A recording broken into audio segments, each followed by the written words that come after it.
Hi, it's Jeff Chalmers here from discoverdouble.bass.com, which is the home of online video double bass lessons and courses. So if you want to learn about this fantastic instrument, please go and check out the website. And today I'm joined by one of our tutors. He's an absolutely incredible orchestral player. Straight over from Philadelphia, it's the wonderful Joseph Conyers. So welcome, Joe. It's great to have you here. Happy to be here. We've been getting some questions about orchestral double bass playing. You've been here filming this week a series of lessons about orchestral excerpts and orchestral techniques.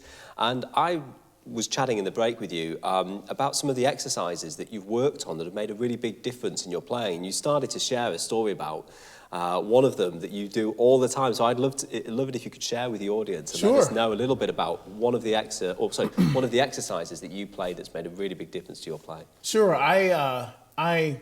So it starts a long time ago, 25 years ago, at the Brevard Music Center in Brevard, North Carolina. That was my first summer music camp. And every morning, I would hear this tuba player playing this exercise over and over. And it was every morning, and it stuck with me. And fast forward to today, and even in the years building up, sometimes I get really busy. I have a lot on my plate. I do a lot of different things. And I respect the instrument and I respect music so much that I always feel like sometimes I have to it's almost like an experience to reunite myself with the oneness of my instrument. Yeah.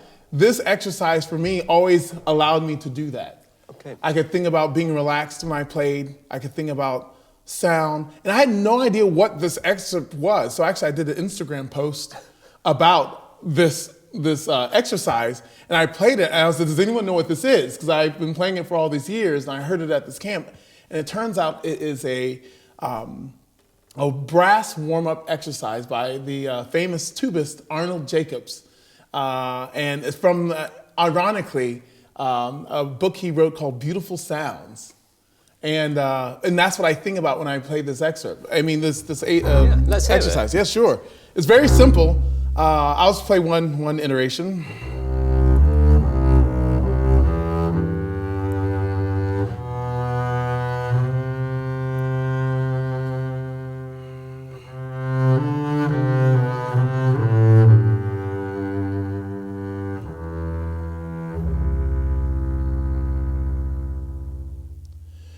Whenever I play, it just always kind of brings peace to my mind.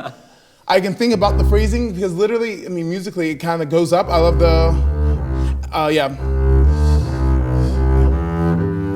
like this is not an E crest and then back down.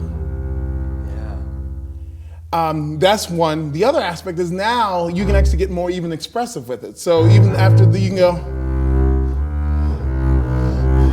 So you actually start to play with the phrasing a little bit, so it's even that much more expressive. And after I finish the first iteration, then what I do is just go up to the next key. I did the wrong bowing there.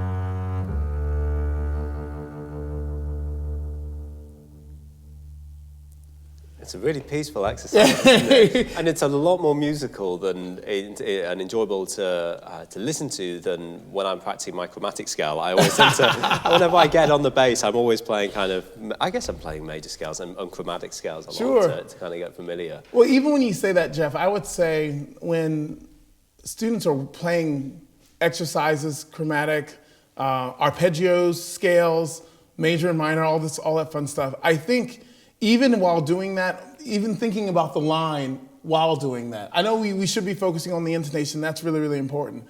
But always kind of search for that line in the music and like how it would actually end and how a note relates to the next note. So if you're playing a scale, like how does even C major, how does the C relate to the D that relates to the E?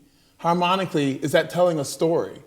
I mean, there are some melodies that are based on a C major scale. I'm thinking even Tchaikovsky's Nutcracker. I think it's the famous pas de deux in the last, near the end of the of the ballet. It's all literally a C major scale. Da da da dee da da da da. So I think there's always music to be found, even when we're working on our technical exercises, which makes for a more rewarding practice experience. Joe, that's fantastic. I think that's the perfect place to wrap this up. And yeah, I really appreciate you sharing that with us. I thought it was an interesting discussion, so I'm glad that we took the time to get it on camera. Thanks so much for joining me. And if you want to learn more about Joe, please go and follow him on Instagram and check out the links below to his course, Orchestra Chops, which is available on discoverdoublebass.com. Thanks for watching, and we'll see you next time.